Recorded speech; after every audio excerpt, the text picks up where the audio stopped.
발표 시작하겠습니다. 마이크로소프트랑 구글이랑 아마존이 실적을 발표해서 그냥 간단히 실적 얼마큼 잘 나왔는지 살펴보겠습니다.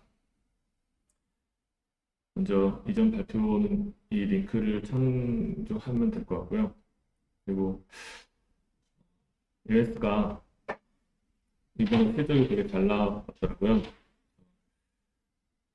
7월부터 9월까지 이 기간 동안의 매출액인데 453억 달러가 나왔고 YOY로 22%가 증가했습니다. 그래서 컨센은 33% 상회했고 이제 그 이익률이 좋다 보니까 EPS는 훨씬 더 크게 성장을 했습니다. 그리고 영업이익률도 원래 그 기존에도 43% 정도로 좋았는데 이번 분기는 더 좋아서 45%까지 올라갔습니다.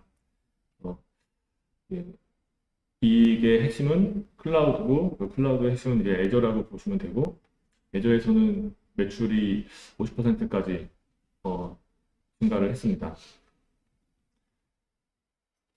자료를 보시면 이건 이제 연결 자료인데 매출은 22% 성장, 그리고 이제 영업이익은 27%, 그리고 순이익은 8%, 50% 가까이 성장을 했습니다. 이 성장한 부분에서 이제 마이크로소프트 레버뉴라고 그 클라우드 매출을 볼 수 있는데요.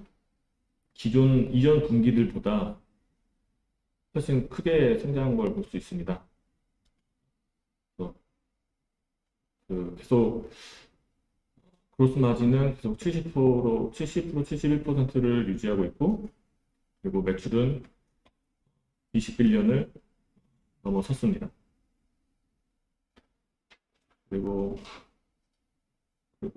추가적으로 또 눈에 띄었던 점이 캐시플로우인데요. 이번 캐시플로우가 YOY로 27%를 성장했고, 그리고 프리캐시플로우가 30%를 성장했더라고요. 그래서 이익도 좋아지면서 지금 현재 그 현금 흐름도 함께 계속 크게 좋아지고 있다는 것을 볼 수 있었습니다.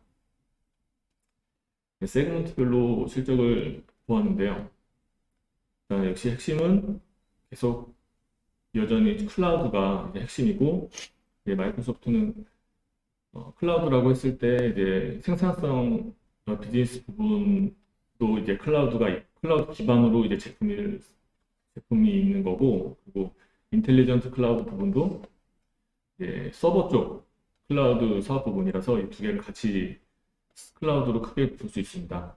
그래서 이 두 가지 부분이 매출도 크고 영업이익도 크고, 그리고 그 두 개의 비중도 이전에도 높았는데 계속 높아졌다는 것을 볼 수 있습니다.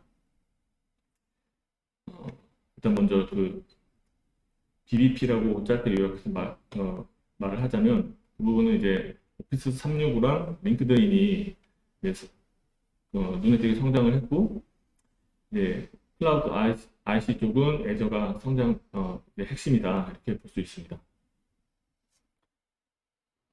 보시면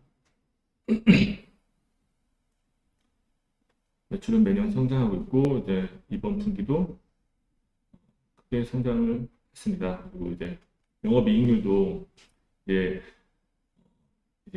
생산성 부분, 그 부분도 50%까지 이제 영업이익률이 나왔더라고요. 굉장히 높게 좋아졌고, 그리고 인텔리전트 클라우드 부분도 이제 45%에 육박하는 영업이익률을 보이고 있습니다. 매출 비중만 봐도 이 파란색, 빨간색으로 보이는 그 사업 부문들이 계속 좋아지고 있는 것을 볼 수 있습니다. 그래서 앞으로도 이 두 부문이 이제 핵심이다. 계속 이 부분을 더 키우려고 하나 보다. 그리고 우리 그 실적 나올 때에도 이 부분을 이제 핵심으로 봐야겠다 싶었습니다.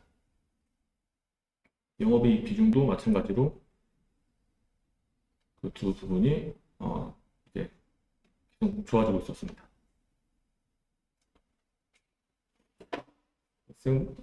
사업 부문별로 보면 저는 이번에 링크드인 쪽의 매출 성장이 눈에 띄었고, 실제로 이제 아까 말씀드렸던 것처럼 오피스 365와 링크드인이 이제 성장을 이끌어서 22% 성장을 했다라는 것을 확인할 수 있습니다. 그리고 이제 클라우드 부분에서도 애저 쪽이 이제 성장을 크게 해줘서 30%, 31% 성장을 했고, 이쪽은 영업이익률도 이제 40%에 육박하는 것을 확인할 수 있었습니다. 또 이 문구도 또 그냥 개인적으로 와닿았는데 눈에 띄었는데, 수요가 강하다. 소비 기반의 그 서비스, 이쪽 이제 클라우드 서비스에 대해서 스트롱 디맨드라고, 그러니까 강한 소비가 이 매출 성장을 이끌고 있다라는 것을 저는 개인적으로 그냥 눈에 띄었습니다. 이 클라우드 사업 부문이 소비가 이렇게 변동성이 심한 부분보다는 계속 투자가 이어지는 그 편이라서 앞으로도 기대를 해볼 만한 부분이지 않을까 이런 생각이 듭니다. 어닝콜 그 스크립트에서도 그 소비자 수요가 계속되는 소비자 수요가 이제 이끌었다, 그런 것을 이제 언급해줬고요. 그리고 상대적으로 좀 덜 중요하게 보긴 하는데, 그래도 이제 퍼스널 컴퓨팅 부분이라고 해서 윈도우 OEM, 엑스박스나 광고 쪽, 기타 사업 부분이 여기 있는데, 이 부분도 12%를 성장을 했지만 다른 사업 부문에 비해서는 이제 성장이 더디다, 이런 것을 알 수 있습니다. 그리고 또 가이던스를 내주고 있더라고요. 그래서 이 오른쪽에 보시면 다음 분기 가이던스이고 미니멈이랑 맥시멈만 이렇게 가이던스를 주고 있는데, 이 평균값은 그냥 계산해서 넣어놓습니다. 그래서 이제 평균적으로 가이던스의 기준으로 보면은 이제 생산성 프로덕티비티 그 부분은 평균 한 18.5배 정도, 5% 정도 성장률이 나올 걸로 예상을 하고 있고, 그리고 인텔리전스 클라우드 부분은 25% 성장, 그리고 이제 퍼스널 컴퓨팅 부분은 10% 약간의 미만 정도의 성장을 예상이 됩니다. 이번 그 분기의 성장률에 비해서는 조금 살짝 낮아 보이긴 하는데요. 이걸 감안해서 실적을 추정하고 예상을 해야 될 것 같습니다. 그리고 이 부분은 이제 어닝콜에서 나왔던 부분이고, 클라우드 부분은 이제 애저로 계속해서 애저가 이끌고 있다, 그런 부분입니다. 예상 실적을 지난 발표했던 거에서 수정을 했는데, 기본적으로 이번 그 실적과 가이던스에서 나왔던 값들 중에 이제 그나마 보수적으로 보려고 이제 최소값을 참조해서 실적 추정을 변경했습니다. 각 사업 부분의 그 매출 성장률과 영업이익률을 조금씩 변경했는데요. 기존에는 생산성 그쪽 부분을 15%로 이제 22년도에 성장을 할 거라고 예상을 하고 있었는데, 한 19.5%로 올렸고, 영업이익률도 지속적으로 좋아지고 있어서 48%로 조금 올렸습니다. 그래서 클라우드 부분은 24%에서 25%로 올렸고, 영업이익률도 조금 올렸고요. 지금 그 퍼스널 컴퓨팅 부분은 그냥 거의 비슷하게 동일하게 성장률과 이익률을 놓았습니다. 그래서 토탈로 보면 매출 성장률은 16.6%를 성장할 거다라고 하고 있었는데, 18% 정도로 이제 좀 더 성장률을 조금 올렸고 이익률도 좋아지고 있어서 41%에서 44% 정도로 올리게 되었습니다. 네, 이거는 실적 부분이고 밸류에이션도 또 나오니까 보면 9월 8일 날 이제 첫 번째 발표했을 때는 시총이 2조 2,500억 달러였고 26년도 기준에서는 2조 5,200억 달러, 12% 업사이드가 있다라고 그냥 나름 계산을 했었는데 현재까지만 보면 시총은 더 올라서 2조 5천억 달러로 올라와 있고 주가 상승률도 11% 정도로 올라왔습니다. 바뀐 기준으로 하면 26년도 기준 시총은 2조 8,700억 달러로 현재부터 이제 14% 정도 업사이드가 있는 것으로 계산을 했습니다. 5년 후에 매출 한 2배 정도 성장을 한다고 가정하는 것은 변함이 없었고요. 보시면 가정을 했고 그 성장률만 변경을 했기 때문에 이제 그 26년도 기준으로 그 업사이드는 14% 나온다는 것을 확인할 수 있습니다.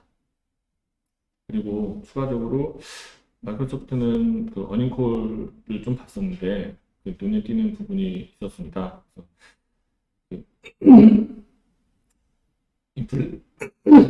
인플레이션 부분에서 인플레이션 관련해서 요즘 인플레이션 환경이라는데 어떻게 생각하냐 이런 질문이 있었어요. 그래서 그 대표 CEO는 생산성을 강조했는데요.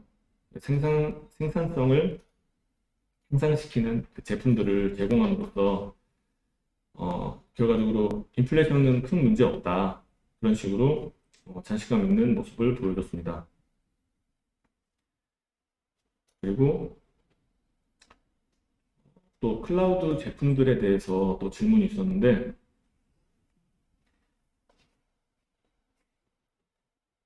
결과적으로 내용은 뭐냐면 애저나 다이나믹스 365 등등의 이제 제품들이 그냥 별도의 제품들이 아니라 각각 경쟁력을 가지면서 이제 전체 마이크로소프트 클라우드라는 이 큰 생태계를 하나하나씩 이루고 있다. 그런 식으로 답변을 해주셨더라고요. 그래서 마이크로소프트 클라우드는 애저를 포함하고 있고 그 애저는 다이나믹스 365를 포함하고 있고 그 안에서는 또 마이크로소프트 365를 포함하고 있고 그 안에는 또 파워 플랫폼 같은 것들을 포함하고 있고 그래서 계속 이렇게 별도의 제품들이 아니라 그 기반 어떤 제품의 기반에 다른 제품이 만들어진 거고 또 그 기반에 다른 제품들이 만들어진 거고 이런 식으로 마이크로소프트는 자기네 클라우드를 이렇게 바라보고 있다는 점이 새롭게 좀 느껴지는 부분이었습니다. 마지막으로 추가적으로 개인적으로는 그 MS가 기대 이상으로 성장을 하는 걸 보고 조금 놀랍기도 했는데요. 처음에는 그냥 서버 쪽 클라우드만 보고 다른 뭐 오피스나 이런 건 큰 기대를 하지 않았는데 제품들 쪽, 클라우드 기반의 제품들 쪽도 생각보다 굉장히 크게 성장을 하고 있어서 역시 비싼 건 다 그럴 만한 이유가 있구나 그런 걸 생각을 하게 됐고 그리고 또 최근에 또 메타버스를 언급을 하면서 이제 B2B 쪽, B2B 영역에서 이제 메타버스를 구현을 하고 있다고 합니다. 그래서 이거 관련돼서 이제 MS 팀즈라는 이제 제품으로 화상 회의나 이런 것들 하는 제품을 더 강조를 했는데 이제 세부 내용은 더 추가적인 공부가 필요할 것 같았습니다. 그래서 즉 트렌드에도 관련 있는 카탈리스트가까지 있다는 것이 인상적이었습니다. 다음은 알파벳 제 이제 실적 리뷰입니다. 구글도 이번 실적이 굉장히 좋게 나왔는데요. 매출액이 전년 동기 대비 41%가 증가했습니다. 영업 마진도 32%까지 컨센서스보다 더 높게 나오고, 이거 분기 실적들인데 보시면 계속 매출도 증가했고 영업이익도 증가하고 있고 당기순이익도 증가하고 있는 모습을 볼 수 있었습니다. 근데 이전 분기에 2분기에가 워낙 성장률이 좋아서 상대적으로 3분기, 2분기에 비해서 보면 3분기가 그렇게 크지 않을 수도 있지만 전체적인 성장률은 올해 전반적으로 굉장히 높다 이렇게 확인할 수 있었고, 이제 구글이 이제 광고 쪽이 중요하다 보니까 광고 매출액 대비해서 비용이 얼마큼 썼는지가 이게 TAC라는 지표인데 계속 하향되고 있었습니다.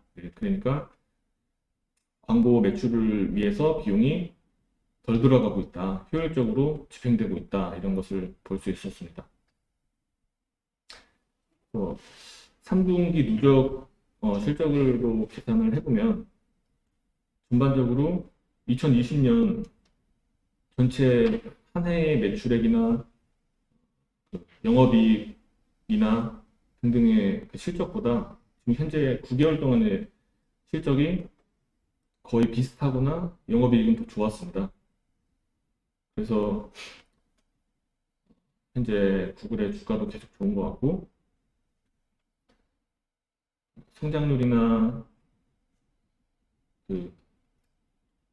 매출 성장률이나 영업이익 성장률도 굉장히 좋았습니다. 영업이익 단에서는 이제 이번 분기까지도 아직 클라우드 쪽은 아직 흑자 전환을 못했고요. 그래서 구글 서비스 쪽, 유튜브가 속해 있는 구글 서비스 쪽이 이익을 이제 성장을 주도하고 있습니다.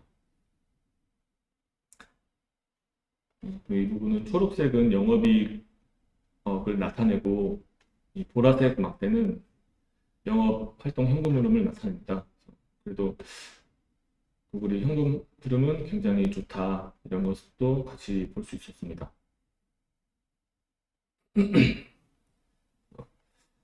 영업 현금 흐름은 작년 한 해보다 훨씬 좋았고, 그리고 근데 이제 투자 활동 이제 현금 흐름은 그렇게 크지 않기 때문에 전체적인 이제 잉여 현금 흐름은 좋았다, 이렇게 볼 수 있습니다.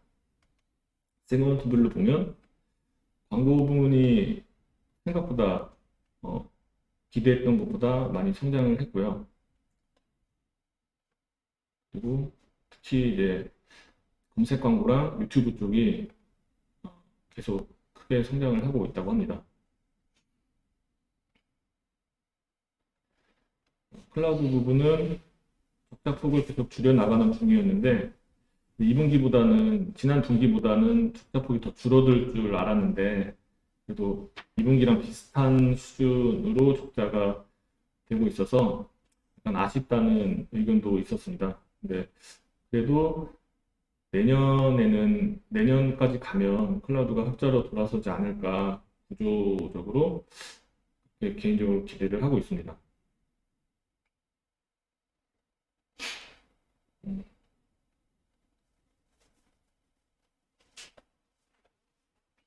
네.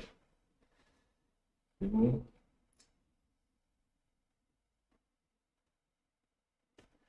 매출 비중도 계속 유튜브 쪽 광고랑 그리고 이제 구글 클라우드 쪽의 비중이 계속 이번에도 계속 높아지고 있어서 중요한 사업 부분이다라는 것을 한 번 더 볼 수 있었고요. 이거는 이제 성장률인데, 성장률도 마찬가지로 이제 구글 유튜브 쪽 광고 이쪽이 성장률이 높게 나오고 있고, 그래서 이제 실적을 보고 밸류에이션도 이제 수정을 했는데요.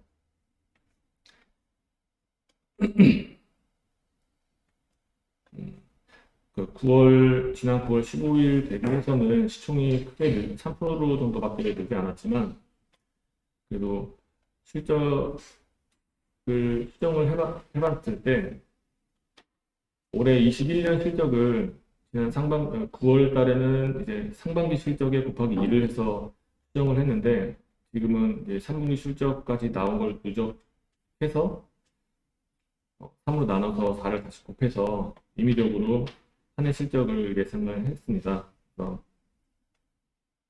올해 이번 분기 실적이 좋아서 전체 실적은 21년 실적은 조금 더 상향을 했고요. 그리고 결과적으로 그 목표 시총이나 업사이드는 기존이랑 크게 다르진 않았습니다. 2조 8,500억 달러 정도로 26년 기준 이렇게 보고 있습니다. 네. 그 다음은 아마존인데요. 아마존은 이번에 실적이 조금 안 좋게 나와서 상대적으로 좀 더 간단히 보았습니다. 실적이 살짝 아쉽게 나온 요인은 이커머스 쪽이었고, 또 매출액 자체 성장을 했지만 그래도 EPS가 감소를 했기 때문에 좀 실망감을 많이 주었습니다. 실적 하회의 주요 요인은 소비자 지출이 이제 정상화되면서 공급 쪽이 이제 그 병목 때문에 이제 이커머스 쪽에 영향을 끼쳤던 것 같더라고요. 그래서 인력도 부족하고 운송비도 증가하면서 비용 쪽에 이제 부담이 되었다고 합니다. 매출액, 영업이익, 당기순이익인데 매출액이 올해 들어서 거의 정체 수준이고, 영업이익을 따로 보면 지난 3분기부터 큰 이제 변동이 없이 오히려 지난 3분기보다 22% 하락했다라는 점을 볼 수 있었습니다. 매출액도 정체됐고 그래서 성장률도 급격히 떨어지는 모습이었습니다. 그리고 영업이익도 올해 들어서 계속 감소를 하고 있는 모습이었고요. 대신 이제 제일 위에 있는 그래프가 이제 AWS 쪽인데, AWS가 영업이익의 거의 대부분, 3분기는 거의 대부분을 차지를 했더라고요. 차지를 했고, 성장도 AWS는 계속 지속적으로 성장을 하고 있고, 대신 이제 북미랑 해외 쪽에 이제 이커머스가 이제 굉장히 안 좋은 모습을 보였습니다.